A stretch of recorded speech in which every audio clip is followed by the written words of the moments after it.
Hey guys, what's going on? Paul here, and sorry about the delay coming on. We went to get started, and my camera wouldn't work. Installed new software yesterday to make it better, and had to delete it fairly quickly before this, as it wouldn't work. Paddy, welcome back as usual, and everyone tuning in, very welcome.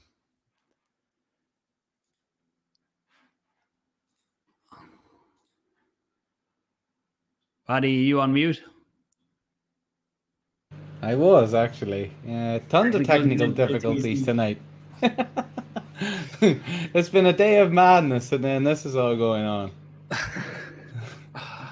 Right. Since we are an hour later, are you doing okay, Paddy, after the game as well, are you? Yeah. It went Tough. as well as I wanted to go, so I'm happy. It went the way you wanted it to go. Oh yeah. I wanted Man City to beat Arsenal, so I'm happy. There's a few in the fantasy football chat here. Arsenal fans. I don't know if everybody knows, but me and Paul run a fantasy football league. Every year we'll do a next one next year, so everybody keep an eye out. And there's a good few Arsenal fans, I think, going by the amount of people who comment on them, so they might not be happy tonight.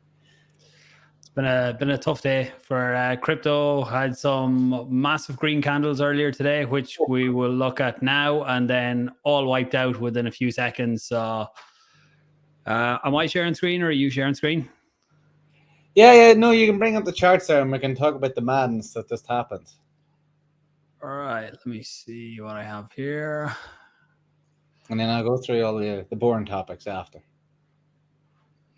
Perfect. I think you should be seeing my screen now. So, even as a daily candle for Bitcoin, it's fairly crazy. The move that we had today pushed all the way up to 30,000, broke 30,000, and a big rejection off it. Then, actually, is my camera gone frozen there again? Yeah, you're just very good at staying still. Okay. You'll be all right. I'm going to fix the camera after. We'll keep talking for now. So, absolutely crazy day. As you can see back here, where that was 8 o'clock for us, it was just an absolute, the bottom completely fell out of it. But when you look at it in the bigger picture, it's back exactly where we started today. And in the last 24 hours, we're still up, which is surprising after such a big move. Still trying to figure out what the main reason for this was. There was one thing I seen and tweeted out here, jump. So jump trading in the past hour. Now this was posted 2 hours ago at this point. So this was just before the dump actually happened. This was posted. So jump trading deposited 26.6 million of Bitcoin to various exchange deposit addresses, with most of it going to Binance. And when you go into it, you can see where they have tracked jump. They track a lot of different people. And you can see jump trading deposited all this onto the exchange. When you look at what happened in the market, more than likely they dumped that. Generally, when something like this happens, within the next 24, 48 hours, there's going to be some news event to explain why this is happening. Now, when you look at the amount, it's a big amount of money, but that's probably not going to be enough to drop the price of Bitcoin by $2,000. We'll wait and see those. But generally, when the market starts to move that fast, you get a lot of FOMO in the wrong direction in this case, and people start to sell off. I don't know if you've seen anything else, Paddy, in the last hour or so for this. No, I haven't seen any reasoning, but usually what happens when a big chunk like that gets sold in one go, when I was watching it, and there's a way in which you can watch the candles, and that they show the sort of liquidations. So I would say a lot of people would have been going long today. It was very bullish. Everybody was very bullish. This is probably the only time I wasn't bullish in the whole time ever. And it just, for some reason, it didn't feel right. It was a strange move from Bitcoin, the move today, to the upside. Generally, and sometimes when I say this, it generally doesn't move like that, especially after being so bearish for so long. So I've been wondering, they have dumped, is my opinion, and that's what I'm going to go with. They have dumped a huge amount. Plus, long positions would have been in there, and they would have been, they would have been liquidated, which would have helped to push the price down even further. Will it go down any more? I don't know. Do they have more Bitcoin that they're going to sell? I don't know. I know that a lot of people have been waiting on, how do you say it? Is it Mt. Gox? Mt. Gox? Is that the right way of saying it? I think it is. I don't know how much they actually have in terms of the Bitcoin bags that the government has. So 23 million coming onto the market, you would think it should be sustainable. But with everybody being long, it pushes the price down pretty rapidly. Oh, you're back, Paul. Back. I don't know for how long. There it goes again. Something up with the camera overheating. Continue on. Yeah, no, all I was saying was I would say with the price, the bag dump from the government, along with everybody being long, it really pushes the price down pretty sharpish. I know, and we had been chatting earlier today, and we were saying there is a lot of people long in the market. And this type of move really is, it's pretty detrimental, and it liquidates a lot of positions. So where do we go from here? Honestly, I don't know. I'm worried that they'll have more, and I'm worried that they will sell more. Whether or not they do have more, I don't know. I haven't tracked how much they ever had, so I guess we gotta just wait and see. It's been a fun day, and if anybody has any insights to what they're seeing, anything on Twitter, let us know in the comments and we'll bring it up. But this is as much as we know at the minute. And what can we say? It's a crypto, isn't it? This is we haven't seen something like this in quite a while. So it's fun, but also depressing when it gets dumped so hard. What do we got here, Paul? Our liquidations? I think you're on mute.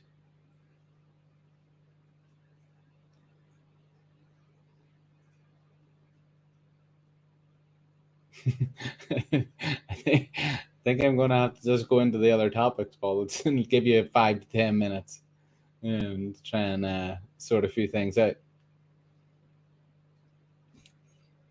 All right, let me get up my screen share. But anyways, to wrap it up, it's been on terms of that. And to finish off, and people are asking me today, where's the price going from here? We're sort of back to where we started. You could really write off this day as if nothing happened. There does seem to be a bit of support at this level in and around the 27, 28,000. I've been pretty bearish for a while, thinking Bitcoin's going to go to 25,000. I've been expecting to retest that amount, and people have been calling me bearish who I've spoken to. That's just me. Everybody picks and chooses their own opinions and where they're going with it. I hopefully I'm proven wrong. I don't want to be right. I think I should be back now. Yeah, you're back. Yeah, trying to get the camera working, unplugged one of the mics. Okay. So anyone who wants to track different stats in terms of liquidations, then I would say this is a very good site. Coinglass.com used to be called BuyBT, but just rebranded. And it's one that I keep an eye on every so often to see. When you look at what's going on in the market, it's good to see these type of stats, to see basically how much of the market is long. You can see right now, there's still a lot of long leverage long within the market. So this is people gambling on the price going up. Generally, when there's a lot of longs in the market, you're always susceptible to the big guys trying to wash the market out. People get overconfident, and it's probably time to wash out a lot of the confidence. And unfortunately, we're at the mercy of the whales, whatever way they want to do it. You can see today there has been a lot of longs liquidated, but there's also been a decent few shorts done. So earlier on in the day today, when the market was flying up, then that's when a lot of longs were getting liquidated. And then this evening, in the last 2 hours, that's when we've seen things crash down, and a lot of the leverage longs within the market got crushed during that. But moving on from price, unless someone, any time during this, if anyone sees anything, any of the reasoning behind the significant moves, then drop it in the comments. Alex says, crypto will always take the path of max pain. That's how the market flushes out the gamblers. Yep, that's generally the way. It's the same on the opposite side. If the market is overly bearish, and the majority are gone short in the market, there's lots of times where you will see, and you can pick them out in this here, you can see these ones here, big red candles on the bottom. This is generally where there was a lot of people short in the market, and then they got liquidated by something good happening in the market. But a lot of times you can have whales just pushing the price up, and once the first few liquidations happen, then there can be a cascade of liquidations, because people getting liquidated in the market means that they have to buy back. If they have sold, if they're short, they've sold and they're hoping on the price to go down. If it reaches certain levels on the way back up, they have to buy back into the market, which works against everyone else that's short and pushes the price back up even more. Paddy, what's our first topics for the day? Okay. We'll move on from price and go to some Cardano drama. Yeah.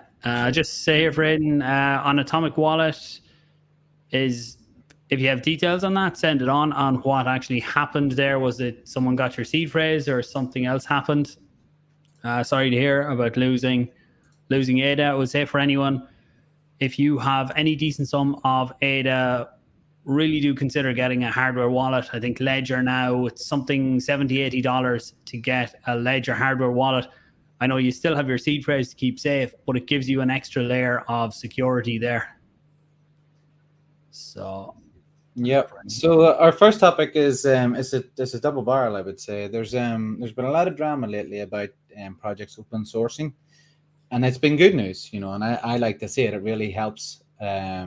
It really helps with the project who does open source their project, in terms of people getting more eyes on it, reviewing it, making sure there's no problems. Also, the other side of it is it does mean people can copy that project, and there is projects out there who are copying. They are releasing their own project, which is basically a copy and paste of other projects in the ecosystem. And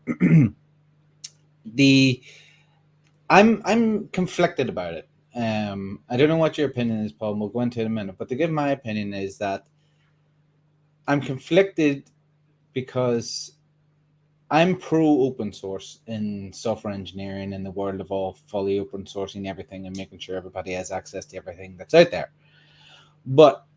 And I want people to get access to it, but I also don't believe it's a good idea to people to rip other projects off, spin up their own website, start selling a token, and then to be saying they're releasing this wonderful project. Because really and truly, they haven't built anything apart from a website and released a useless token. So to me, I won't be backing any of these projects that fork, any projects that have put in the time, the work, and the finances to build their repo, to build their smart contracts, to build their infrastructure, to be, you know, open and honest to everybody else by open sourcing it. You know, they are good actors in the ecosystem. They are not ripping anybody off, and they are simply saying, here it is. You know, and a lot of people could come along and use it for learning and use it to maybe build their own variant of a project, not copy paste, turn it on. Oh, we have this wonderful project now, and it's going to, here's a token you can invest in, and we're going to dump said token on you. What's your thoughts, Paul? What do you think? And I'll go into this tweet by Army of Spies in a second. For me, I think it's a double-edged sword. Open source, it's great to see projects open source, and it encourages more people to build. It obviously gives a really good starting point for people who want to come in and build. Like we talk about all the time, how hard it has been to build on top of Cardano. That's generally the feedback from developers. Definitely lately the feedback is a lot better. Things getting easier to build on. But when projects open source and put the code out there and show that this is a working smart contracts. Now, what we talked about with Pi last week is important here too, that the smart contracts are one part of it. They are a really important part of it, but you also need to build your off-chain code, and you need to build the front end for it.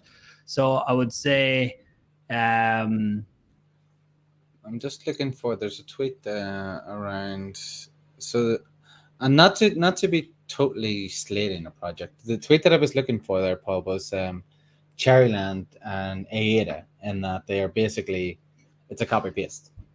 Yeah, and there's a group of projects there. I think I talked about it in last Friday's video too, about Cherryland looks to be a fork of AADA Finance. You have, what was the other one? Teddy Swap is a fork of Spectrum Finance. There was talk of CNETA were using some of the Ergo Bridge to for theirs, but I haven't seen full confirmation on that one yet.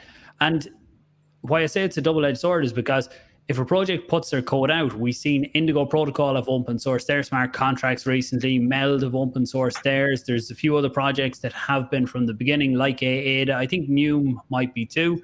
And you do put your code out there, and that leaves it open that anybody else can come in and use it. So we can't really give out about projects coming in and actually using that code. If they come in, and as long as they come in and build on top of it, don't just use what's there as their project and try and relaunch it, like you mentioned, with just to get their own token out there.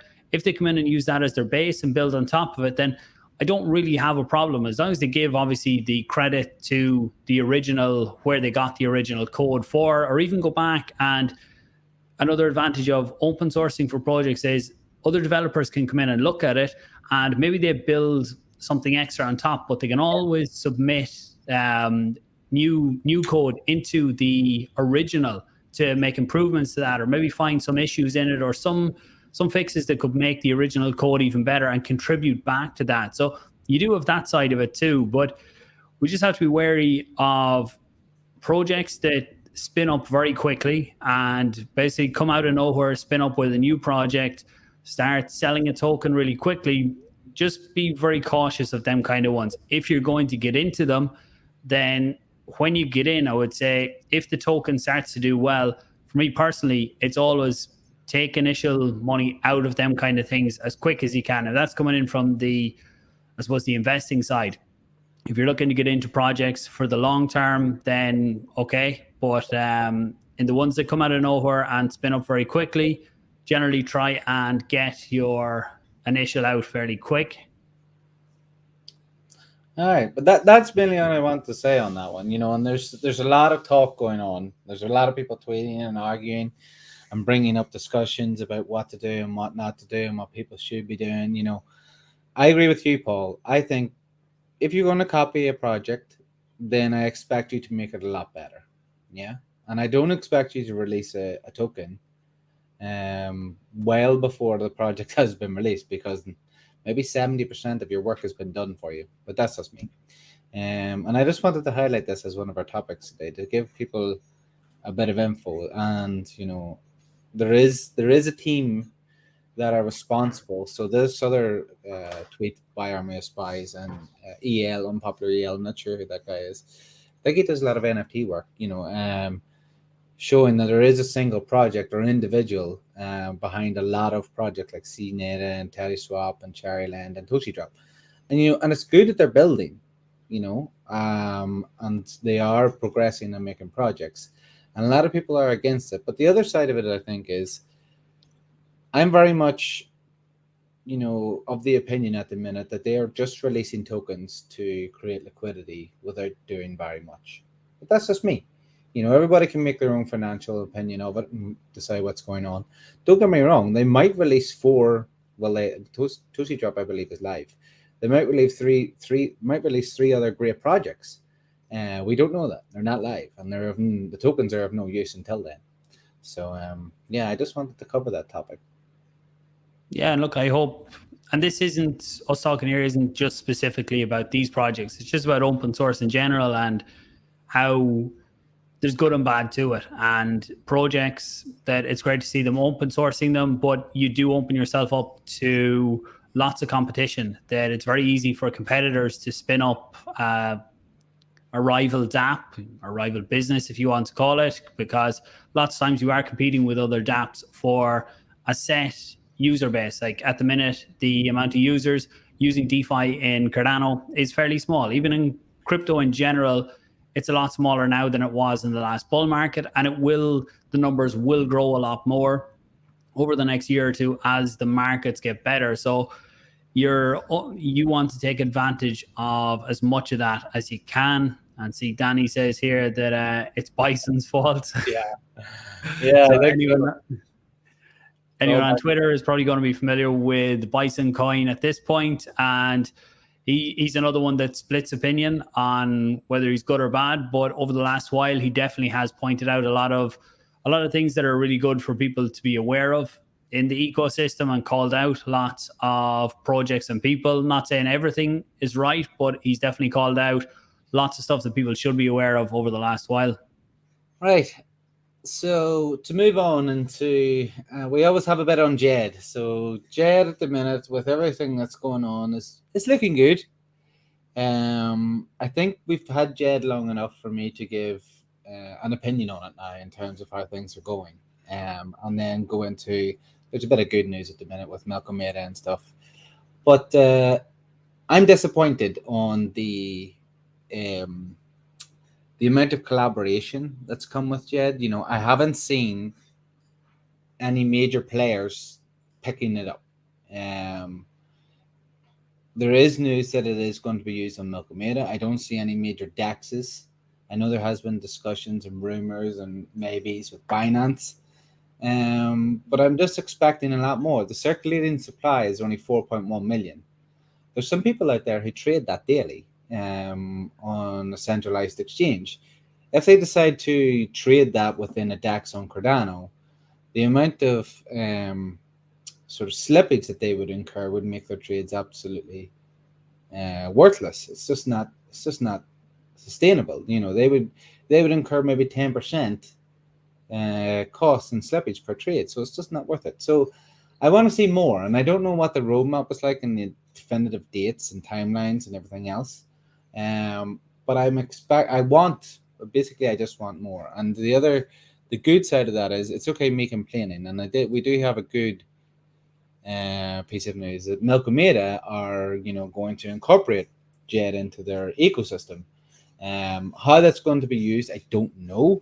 They have called it Osiris, so it's going to be cool, And I will say, Malcolm ADA, the guys in Malcolm ADA are awesome. They build a lot of good things. What I'd like to see is, I think Malcolm ADA's gone down the route of gaming. I think that's their sort of target market at the minute, and it could be good in that area. I've read through this, and I don't really know how they're going to use it or what way it's going to be used yet, but it is just one integration that we have, and I would like to see, much more. What do you think, Paul? Yeah, I was reading a bit into DJED and what it's going to be on Malcolm ADA. It was only announced earlier today. That's when I seen it and shared it out. But it's not the same DJED that we have on Cardano. So they have taken, it seems to be based more on SIG USD, which was over on Ergo, which was the first working version we've seen of the DJED research. And when you go to, I don't know if you have the testnet link there. When you go to it, you can see that it's an EVM version of DJED. So this is the first version of DJED on an EVM chain or an EVM compatible chain. And it looks like, from looking at the testnet, I'm going to test it out tomorrow. And then by Friday and Friday's catch-up video, I will show a bit more of it. And next week we can talk about it too. But it looks like it's going to be fairly similar. One difference that I see on it, and we're probably covering it there for everyone, is at any time, where's it gone now? They're using the same 400 to 800%. Yeah. But they're saying that at any time you can cash in the reserve token as well, if you cash in the stablecoin part too. So as long as you're not going to pull down the reserve, even if the reserve is below 400%, you can still cash in your DJED reserve coin as long as you cash in the equivalent of the DJED dollar, so that you don't affect the reserve ratio, which I think is a nice addition to it. And there might be more. I'll have to dive a bit deeper into it. Just didn't get to before the show tonight, but want to show it for anyone who's interested in it. Yeah. But it is a good thing. I'd just like to see a lot more. And I don't know what everybody else thinks about DJED. And I did, when was it? It might have been a week or two ago, and I did I did a trade into JED, and I incurred it was a decent amount of slippage on it, and it was it sort of worried me, and if I was trading maybe a couple of 100,000 ADA, I wouldn't be using it, so I'd like just to see it grow more. Is the conclusion. Yes. See, Alex is there at just clarifying centralized stablecoins or centralized stablecoins and decentralized algorithmic stablecoins significantly different. You can't govern them at the same rate unless you're Luna, and we all seen what happened with them. And yeah, at this point, I don't see any bigger exchanges accepting JED right now because circulating supply just isn't there. When I looked at it earlier in the week, if you looked at Liquid Finance, I think they had 36% of the total JED in circulation was locked up on, well, not locked up, but it was put into the Liquid Finance smart contracts because there's extra incentives there. If you were putting them in, it was at 200 to 300% APY in LQ token for putting JED onto the platform. So we've seen there was what brought us down below the 400% was someone minted $900,000 worth of JED and then put it straight on to earn their 200 to 300% APY on JED. So for people that have the money and trust the smart contracts, then that's a very profitable move to make. Oh yeah. And at the minute, the incentive just isn't there for minting Shen. Like, it's fine. At one point there, I minted Shen on day one that the contracts went live. I'm still holding that Shen. Last week when the reserve was pushed back up, so before the reserve was up at close to 500%, at that point, if I burned the Shen that I had originally minted, I could have made away with a very small profit. I might have got away with 1%, and that includes the rewards that I've been airdropped from the staking. But at this point, if I tried to burn the Shen that I minted, I can't do it because it's under 400%. But if I sold it on an exchange, then I would end up with slightly less ADA than I put into it on day one. So unfortunately, right now, the incentive isn't there unless we're in a major bull market where if the price of ADA is going up, then there's less ADA needed to cover the reserve. Then things look a lot better for Shen. But in the current market, it's a lot riskier of a play. Yeah. Let's review it again in another couple of weeks and see how it's progressed. We haven't covered it in a while, so I just wanted to bring it up. So I can move on from here into a nice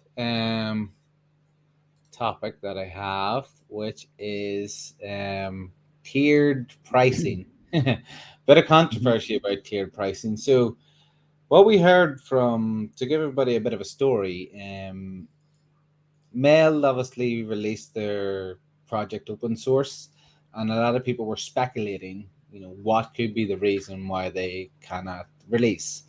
And a lot of people had said that is because there wasn't a way to, if the chain is under load, for them to get transactions through.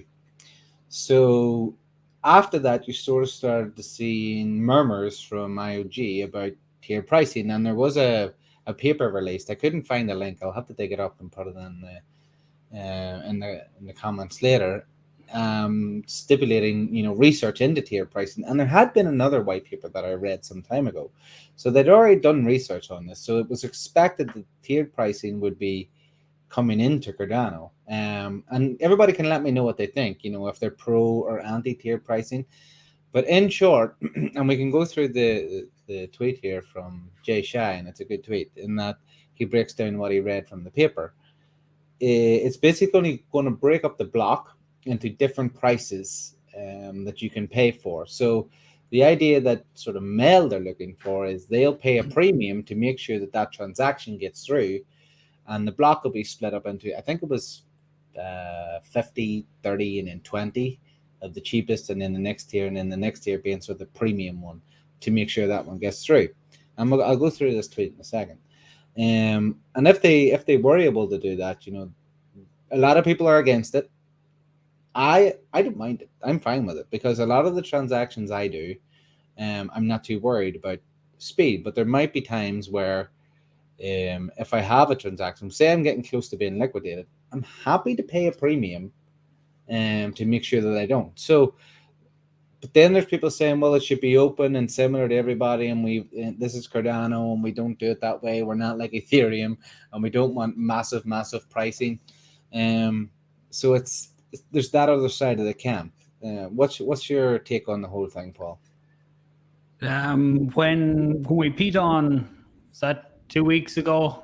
You weren't. You had Manflu that week, but we discussed this, and I will be in favor of not of a complete fee market on Cardano, which is what you have on Ethereum and other chains, where whoever pays the highest fees gets their transactions prioritized.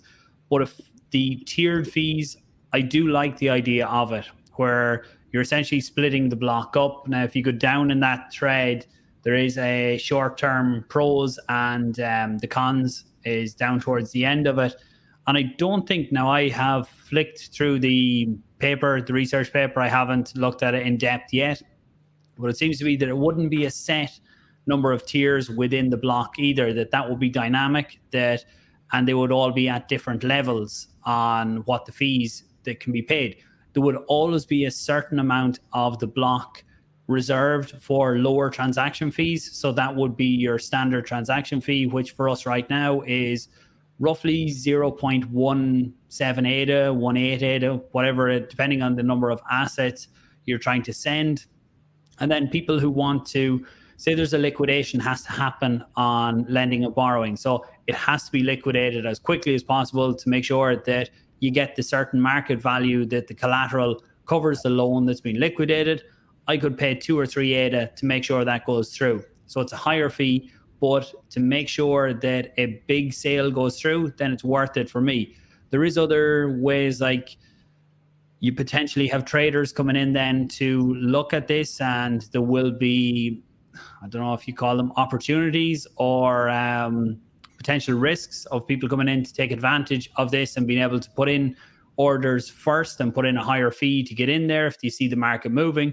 But that's just the way it works. And with DeFi, I think we do need something like this. Input endorsers later down the line will definitely help with this too. But there's no harm putting in, I don't know how quickly tiered pricing could go in.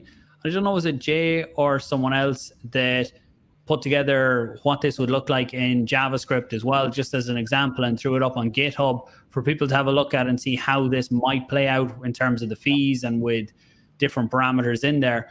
But I think overall it would be a help. Yeah. And you know, the only thing I worry about, and do you know what I would like to see if it does come, I'd like to see the base fee reduced. And I think a lot of people would be happy then, you know, if we reduce the current transaction fee that everybody's paying, because I do think it's too high. It's been the same for, I don't know how long, years. I don't think we've ever changed it. And I would like to see that come down with the tiered pricing coming in. You know, and it would sort of reduce everybody getting so angry. But the other side of it is the question that I was asking is, why is this happening? You know, why is this being demanded? And it feels like a short-term solution. And I don't think everybody should get too worked up about it, because in the future, as you mentioned, input endorsers is going to make a lot of this not a problem. And then,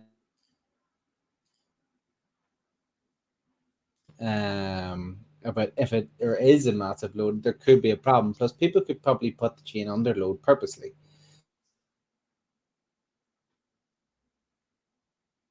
You still there, Paddy? Is it going off and on? Are we still here? Yeah, I don't know if it's my side or your side. And again, I get a little loading symbol. Is it chopping in and out? Yeah, it was just chopping in and out there, but you seem to be back now at this point. I think you're frozen again. Can someone let us know in the comments if it's both of us or if it's just Paddy that's freezing? I don't know. I don't know what's going on. Can you still hear me, Paul? Yeah. Yeah, I have you there now. Okay, okay. No, a few times it sort of loaded and came back in now, but and I was rambling on a bit there for a while. So maybe you didn't hear any of it. It's just you. See, Oh, it's me. Damn. Jeez. Casa and Ada Street Bets. Ada Street Bets, good to see you in. And Danny, all confirming that it's you freezing. Just you. It's just you've infected me because it was you at the beginning. It's just a bad night. We shouldn't have moved the stream by that hour. It's messed everything up. Well, let me see this. If it goes on again, you can take over the screen share.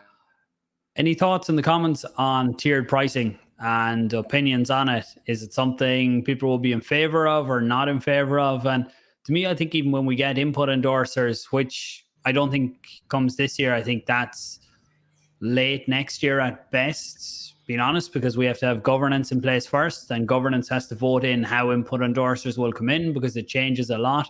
So I think getting tiered pricing in as quickly as possible will be good. I don't know who decides at the minute what changes come into Cardano or what comes in. Like, it would have to go through a SIP process, but I don't know at the minute if they're waiting for governance to be in place to bring in big changes, or if something like this could be brought in, because it definitely is a big change to how Cardano was originally designed. I don't know from a tech standpoint how difficult it will be to change the current model to it. I presume it would need to be a hard fork, but it's a change to the philosophy, I suppose, of how Cardano was done, that every transaction is equal and everything should be equal. And you can argue it either way. In some cases, yes, it should be, but if you want the chain to progress and be able to do other things outside of just, if everyone was just sending transactions to each other, if I was sending funds to you or sending funds to someone else, then on that level, I think every transaction should be level. But when you get into the DeFi space, sometimes speed is very important. Yeah, and that's a good comment there from Danny.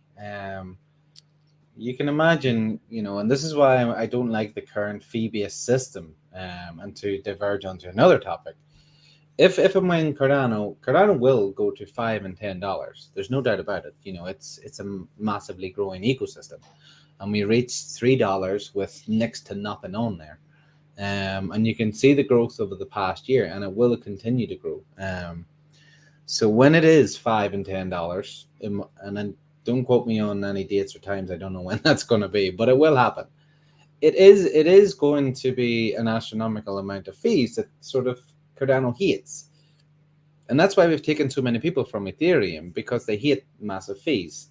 And we're getting it from the other side, from the likes of Algorand and Solana and others that have really, really low fees. So, and then there is speculation within this tiered pricing that it could push the price up for a transaction pretty high. So once the SIP comes out, I think a lot of this will be discussed in it. There's obviously nothing in play at the minute that I've seen. There's no sort of release date or any plans or any hard forks or anything like that. It is a ways away, but it is interesting, and I thought it'd be good to bring it up. Yeah, that is a good point on the price, and others have talked about this. I've seen it across Twitter, talking about the cost to send a transaction on ADA, especially if you're sending native assets, where you need to send 1.4 ADA roughly to send your native asset. Now that's to stop people spamming the network, that I can't create a mem token or mem coin or whatever you call it and just send it out to thousands of wallets and send out thousands of transactions that would completely clog up the network. So it's a hard one. What way that should be done, I would like to see at some point some type of a whitelist where certain native tokens don't need it, that you don't need to send the ADA with them. The other side of that then is that that token could then be used to clog up the network. So I don't know what the right solution is on it, but if, well, as you say, when the price goes up, then even that 1.4 ADA needs to be looked at, as well as the normal transaction fees. Yeah, definitely. And everybody let me know what they think about the tiered pricing in there, and also the actual current transaction fees. I'm interested to know people's opinions on those. That's an interesting one from Alex too. One I hadn't thought of was, to use the network, you should have staked ADA. How much ADA do you need staked to earn rewards to pay for one transaction per week or 100? It's an interesting model that maybe there's something to it. Maybe couldn't have it on just sending ADA, but on sending native tokens, there could be something there that if you have a certain amount of ADA staked, then you don't have to send ADA with the native tokens, because it should identify you as a good actor. With Cardano, though, the way that it's set up is that long-term, what will be the rewards, the staking rewards, is transaction fees. At the minute, every epoch, there is a certain amount of, it's not a treasury, I always forget the name of it, but there is a pot sitting there that there is a certain amount of ADA taken out of that every epoch, and then the transaction fees from the epoch are put into it as well. 20% of that goes to the treasury, which is what pays Catalyst and potentially other stuff. There's talk now of using that treasury for other things, but it would have to be voted on by the community. And 80% goes to pay the staking rewards. So as the funds are coming out of the same pot every epoch, then that's getting smaller and smaller. And it's a set percentage comes out every epoch. I don't know, is it 0.3% maybe? I done a video on it a long time ago. I just can't remember off the top of my head.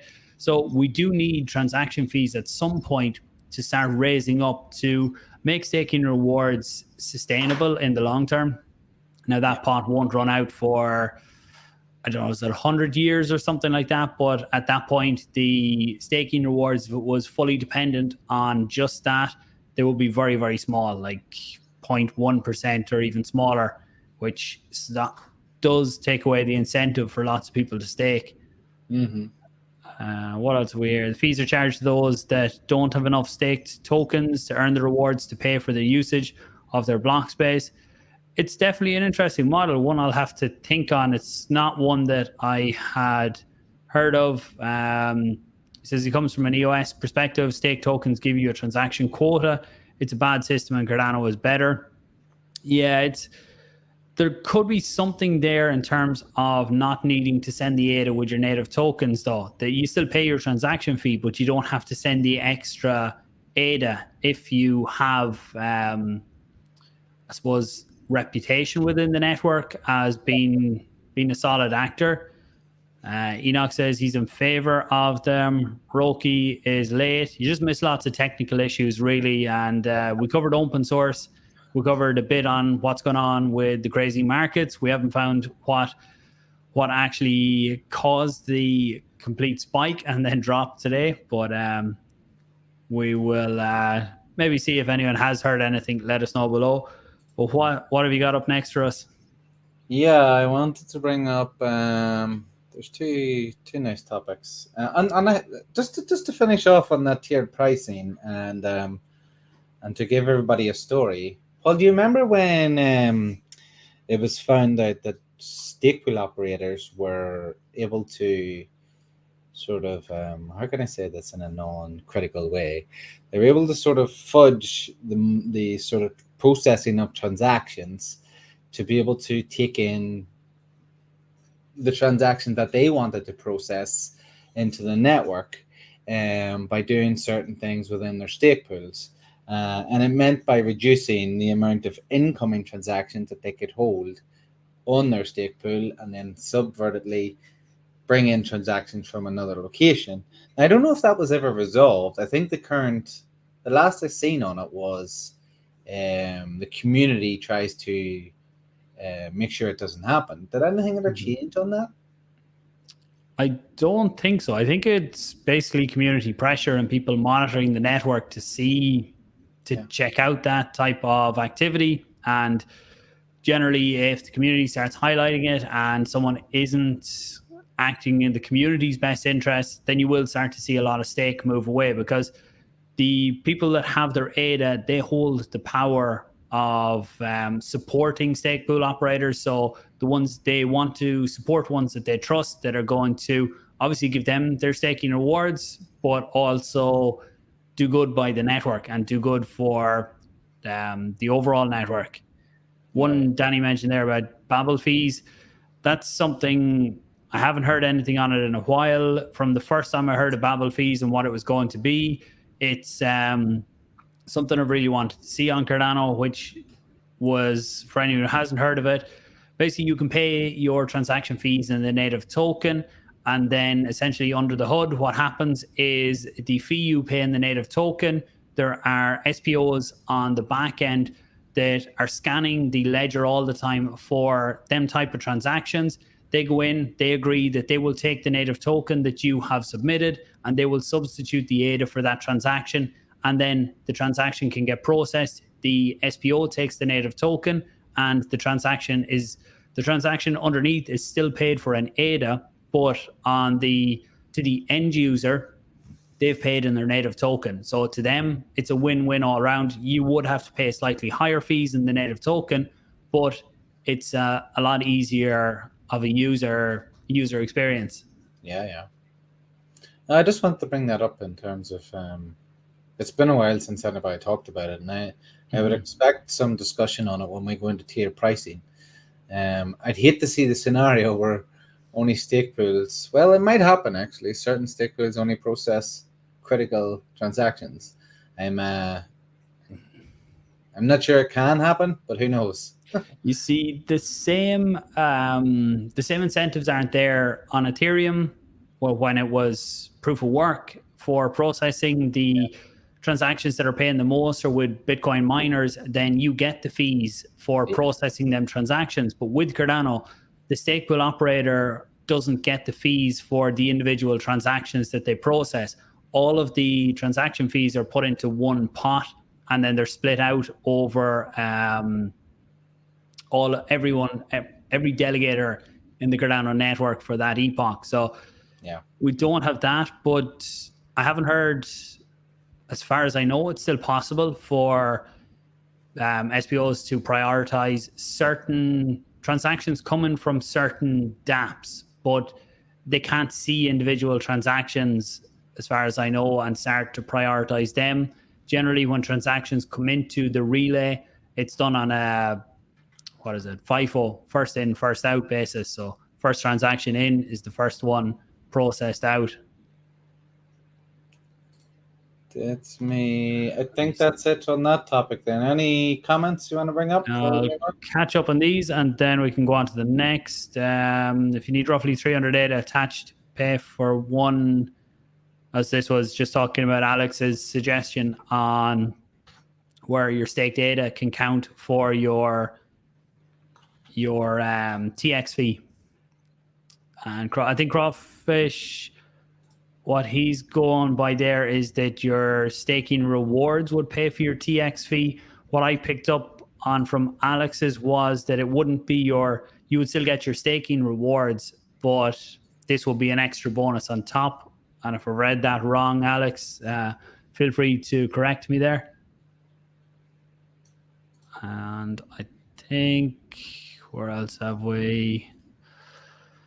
We need hundreds of millions of transactions each epoch. Yeah, at the minute, I think transaction fees account for about 100,000 ADA per epoch, and we pay out 12, 13 million ADA the last time I looked at it. So we need huge increase in transaction fees to get up there. So tiered pricing would help to a degree, but it's still volume. That's what we need, and that's where we need adoption, and we need increased scalability. There's actually, I'll just show this here. This is a video that I shared on my Twitter. There was an interview. Alex has shared it here. If you go onto my Twitter, you'll see it. It's a 5-second clip taken out by Stake with Pride. Really good channel to follow on Twitter for extracting these types of things, not just from Cardano, but from other chains too. And this was talking all about the scalability on Cardano and what's going to, the kind of route that they're going down. And in summary, Charles talks a lot about roll-ups, and that Midnight, which will be the sidechain, that they're looking at roll-ups there, and that's what they would hope to build out for other side chains on Cardano. And rather than having everything on the layer 1 and ending up with a petabyte of data on the layer 1 blockchain, that you would have loads of different side chains that handle different interactions. Yeah. Yeah, that's a good Twitter account to follow, and that just leads me on to my next topic. Perfect. You can bring that up there. I'm just going through this. Granted Crypto, maybe this hour later today is suiting. I know you generally come in towards the very end, so we'll see how this one goes. But Alex, APY will be above inflation as long as less than 100% of tokens are staked.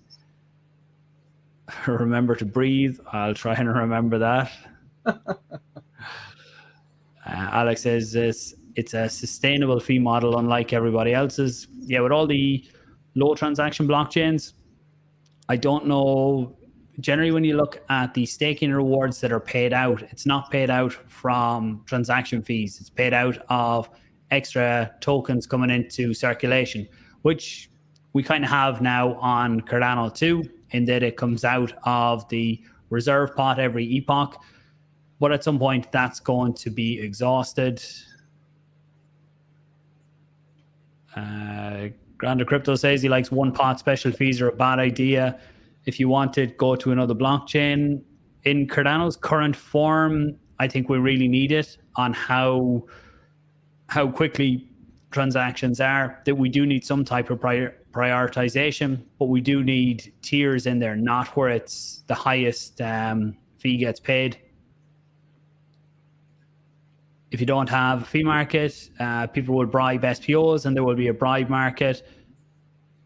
Yeah, that's kind of in around what you were talking about, Paddy, and how it's possible but you would effectively need to bribe every SPO to prioritize your transactions, which it would cost a lot to do something like that. Yeah. And Adapt that wants to be sure that every single block, because they could bribe, say, 100 SPOs if they were able to. SPOs, I think, are the big majority of them are there to run Cardano right and to have a really sustainable network long term. But I would say bribing them would be very expensive, and you would need to bribe every single one of them to make sure that when you do that transaction, that it gets into the next block, because that's what it's all about, is getting it in there and then. I see we're already on 11 o'clock, so I'll let you go to the next topic now. I think I've caught everything. No, we're good. We're good. And I have a couple of more topics. I was going to go into one here, and it's actually an NFT one. I hadn't even actually showed you this one, Paul. And just because we're talking about fees, it was an NFT project, and I don't know if a lot of our Ethereum fans would know it. So it's Snowman-tastic. I'm not going to be buying it, but what I was interested about it is they are moving from Ethereum to Cardano, and a lot of people are pretty happy about that.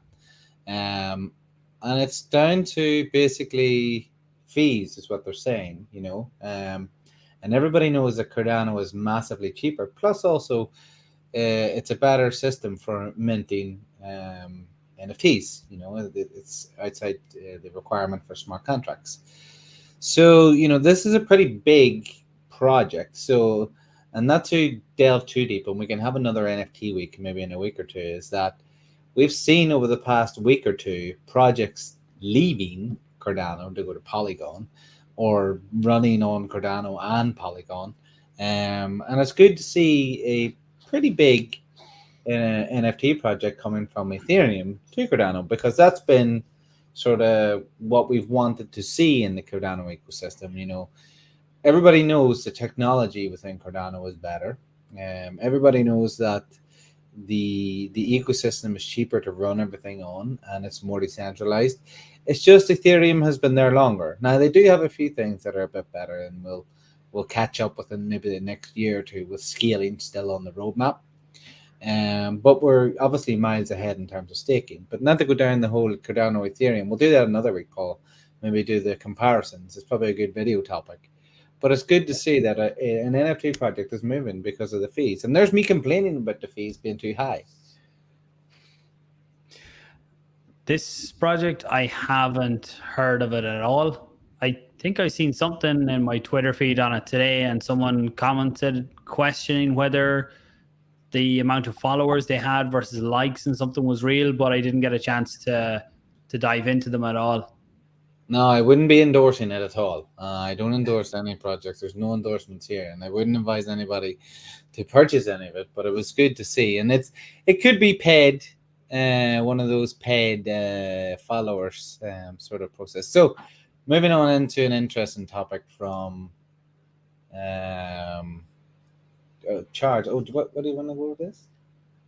Just Enoch says there, Josh from Reflect says, big news coming next week. Any ideas? I haven't heard anything.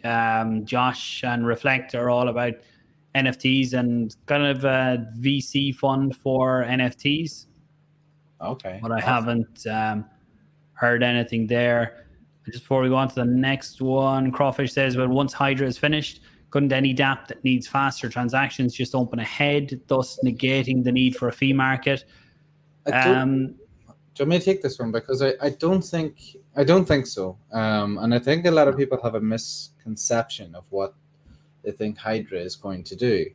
In terms of our day-to-day transactions, there's not going to be any DEX or any DeFi projects. Maybe some might be able to do it that will use Hydra because the transactions have to be finalized as soon as possible on the main chain.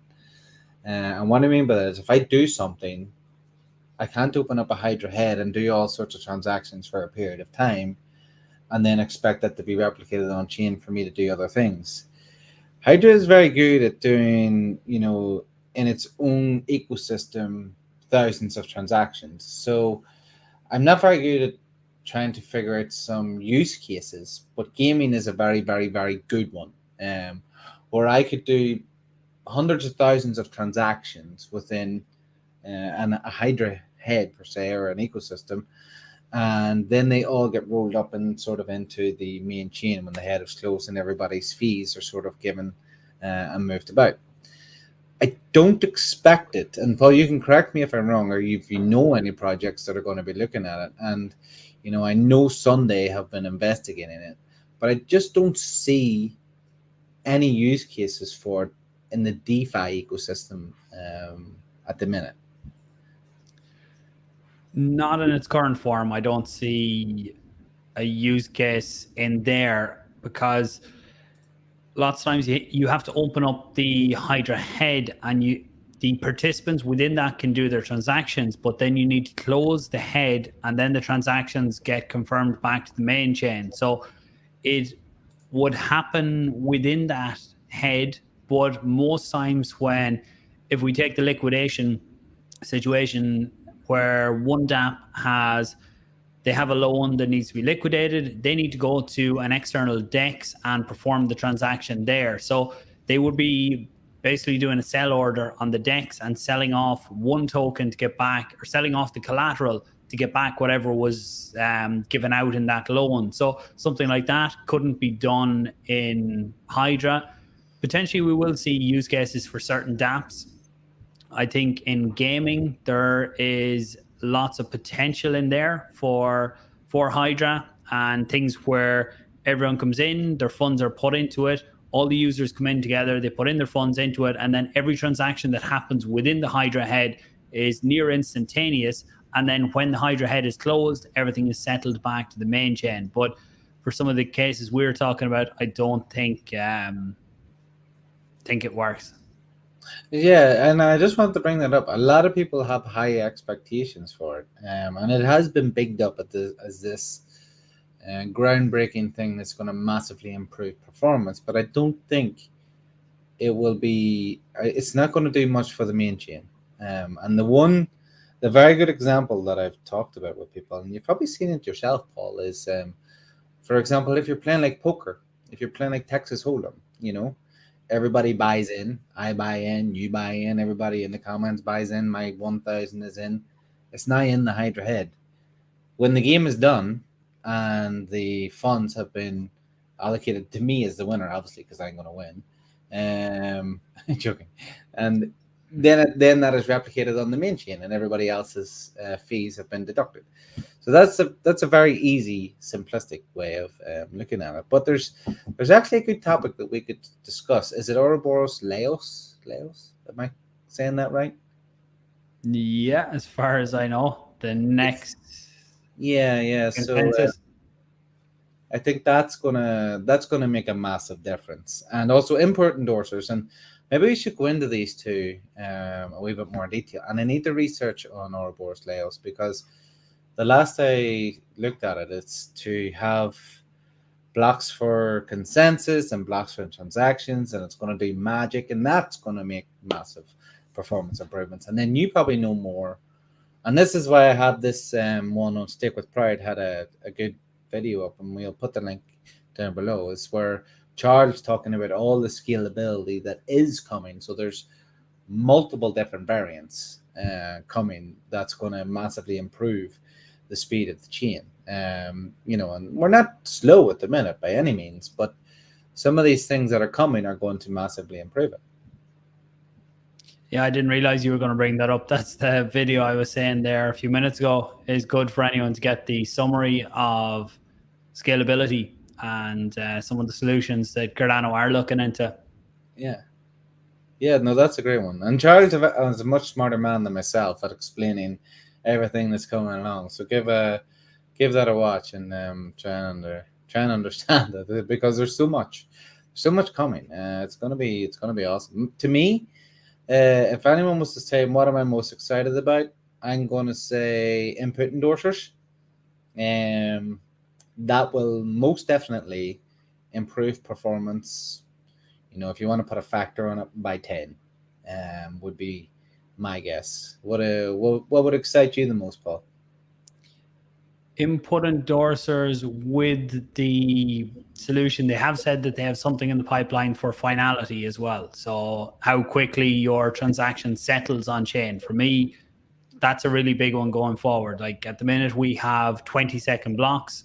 So input endorsers will help that. There'll be more intermittent blocks. Some blocks will just carry transactions, and then you will have blocks in there that confirm the transactions on chain. But the finality of all of that, for me, is the really big one for the layer one. And then breaking out, I was going to say if, but we will get roll-ups on Cardano or some version of them. That's something else that I think will be massive for scalability. Yeah, most definitely. But that was a topic I wanted to cover. And if anybody has any questions, feel free to ask us or throw them in the comments, and we can try and direct you in the right path. So my next one was, it's just actually above. Stick with Pride very nicely cut all these out for me. Where did it go? You're going the wrong way.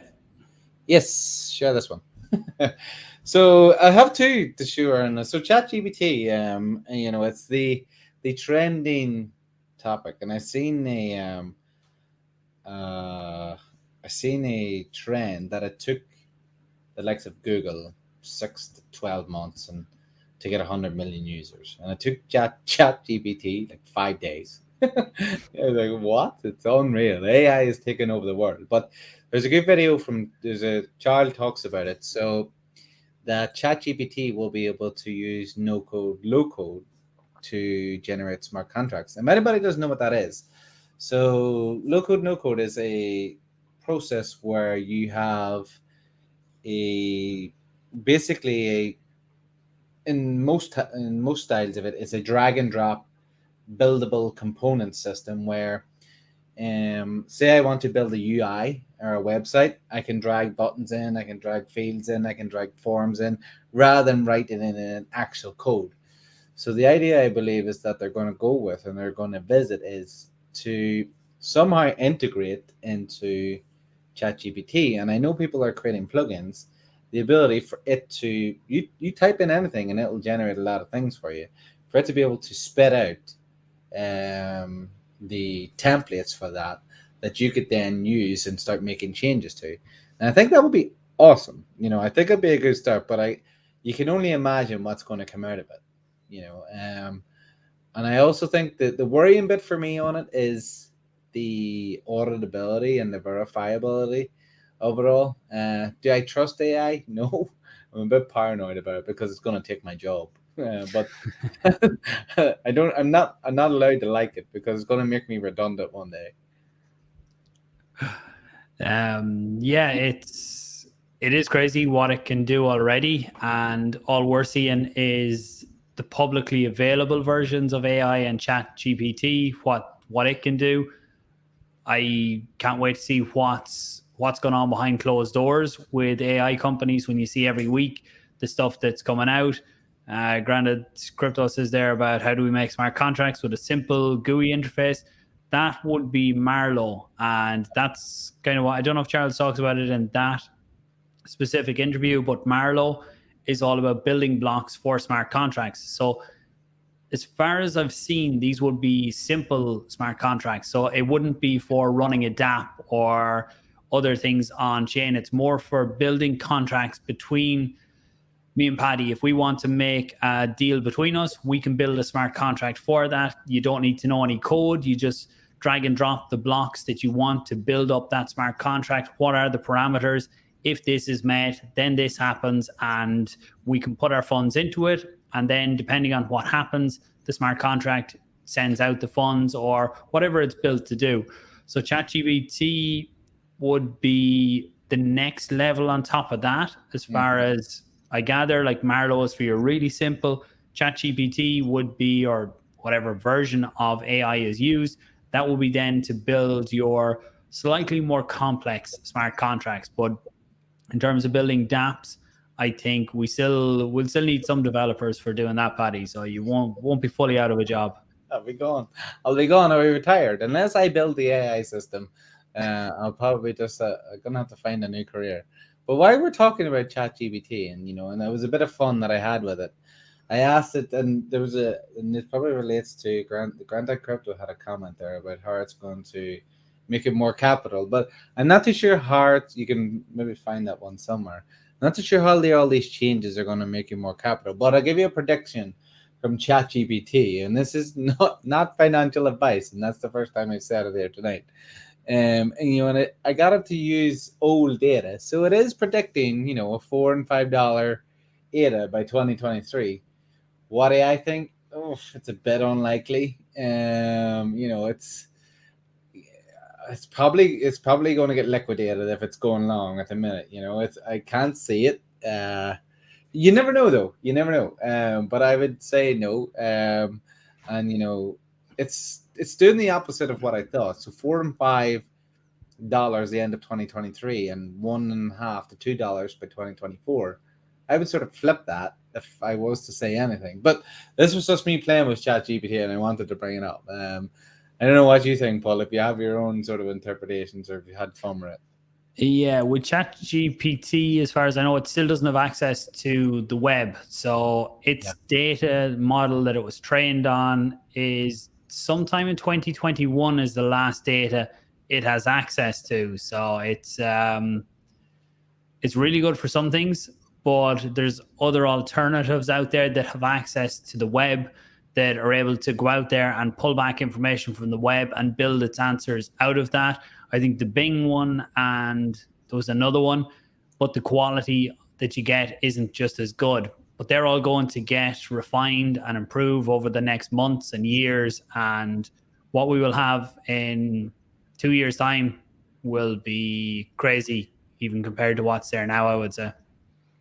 Yeah. And I was getting it to write responses for things that I had to send out over the past week and stuff, where I needed to write, how could I say, smart sounding emails compared to my normal sort of very little words in them. But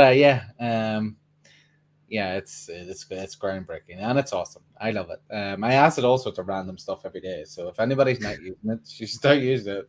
It's awesome, especially if you're working on anything or even if you're thinking about random stuff. I'm playing poker at the weekend here, and I study different things and I do different things. That's why poker was my idea in Hydra, but I'm playing a competition.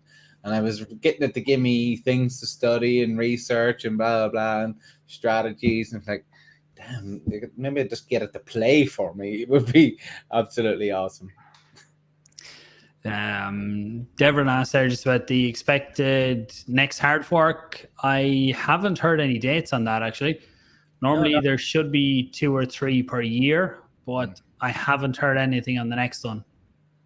No, That's there's not. to research. There's nothing dramatic. We did get a new Cardano Node version that doesn't have anything major, so I'd like to see more. I'd like to see more. That's for sure. That's me finished with ChatGPT and sort of AI based stuff. I have another one here, another topic or two before we finish up, but in around 10-15 minutes. Yep. All right. So I just wanted to go over the events, and yourself has kindly retweeted this, Paul, where we have consensus going on at the minute, and a lot of people have been, and there's a few guys there. I know Guillermo is there. He's been on with us before, maybe a month and a half ago. We'll have to get him back on at some point and get chatting to him, see how things have been going. But he's at consensus at the very minute now. It's not a Cardano event. There's been no Cardano presence. A lot of people are annoyed about that. There was a massive booth last year where Cardano basically took over consensus. So it's quite surprising that there wasn't a booth set up this year. Who knows why? I don't know if anyone has responded why. Maybe they're focusing on other events. I don't want to put any sort of things out there. I just don't know. I don't know if you know, Paul.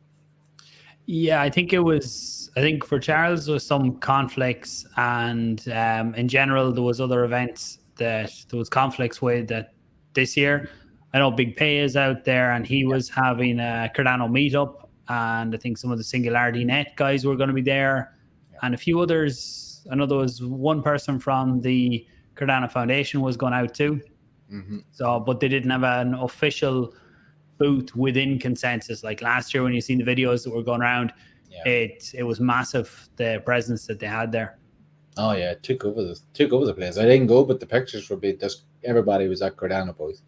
But in terms of things coming up, we got CNFT Con in Vegas. I'd love to be going to a lot of these, but unfortunately I can't. So Vegas for CNFT Con, that a lot of people I spoke to about that last year said it was awesome. So if anybody wants to check that out. Then we have Rare Evo. It was Rare Bloom last year. So Rare is still part of the running and processing and setting up of that, and they partnered with Evo. That's happening in Denver. I would love to go to that this year. My timelines are probably not going to be possible. We were meant to go last year, Paul, but a lot of things happened. A lot of things are going on, so we didn't get going. But I'm probably not going to get to it this year. I don't know about yourself. No. But I would say it's probably another awesome one to go to if anyone's looking for a good event. And a lot of people I've spoken to said that too was awesome. And then the main one, which I think is the most important one, because I'm going, obviously, is going to be in Dubai. It's the Cardano Summit. And I don't know if anybody in the comments went to last year's summit. In where was it in Switzerland? Damn, I forget the name. Lausanne, yes. And I was there, but I've forgotten the name already. There was a lot of drinking going on.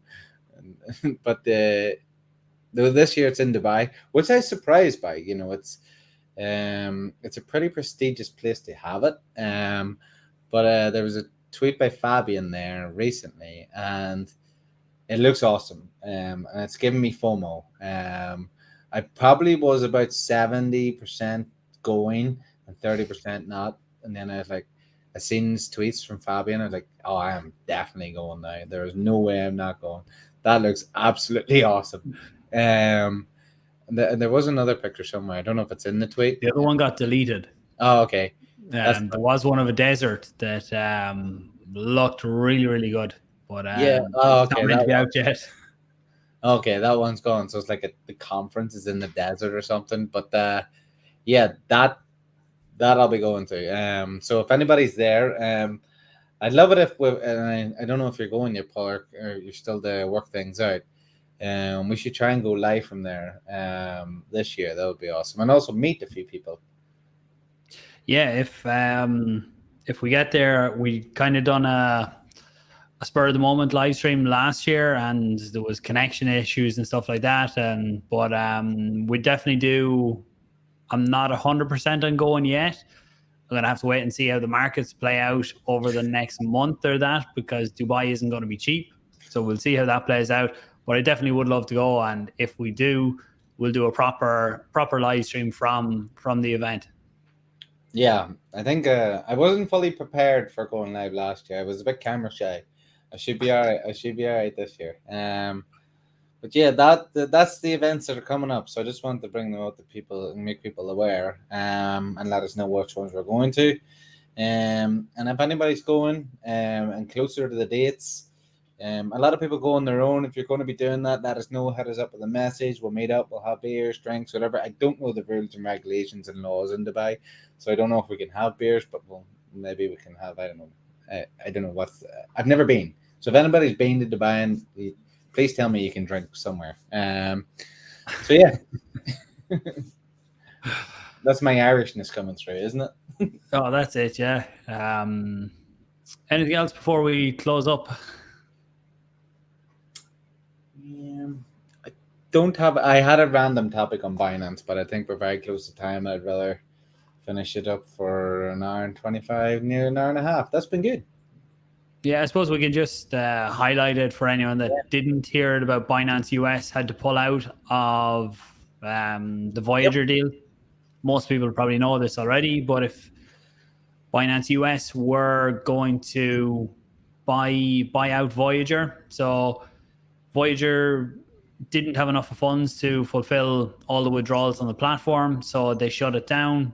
Binance US were going to come in and they were going to take Voyager and put a bit more money into it. That most people, I don't think everyone would have been made a 100% whole, but they would have got more money than without Binance. And the reason Binance would put the money in would be because they would get a couple of thousand or more than a couple of thousand, probably, new customers onto the platform, and it was worth it for them.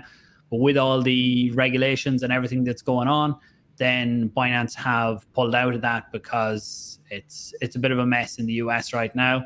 Speculation that this is part of an SEC deal with Binance that we might see more on next week.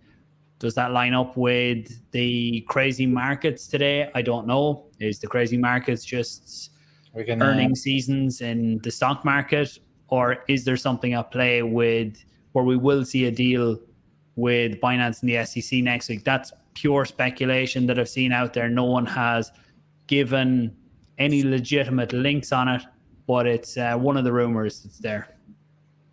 Yeah, I'd say they're just like everybody. They're contracting a bit, and we're sort of protecting ourselves. They've been under a lot of flack lately, so it's maybe not a good time to go and do that.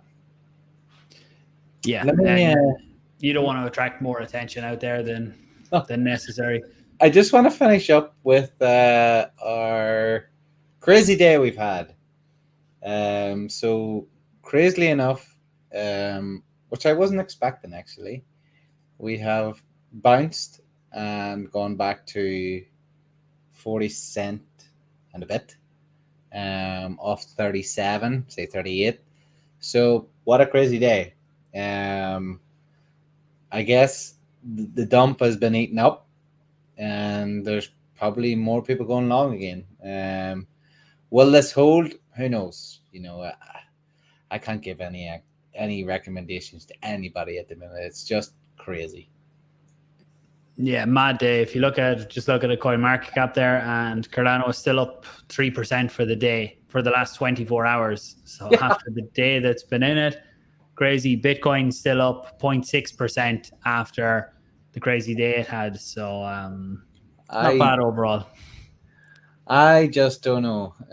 Sure, who would know? There's so many people out there who are bearish. I'm still bearish, the short to medium term. And we're meant to be in a bear market.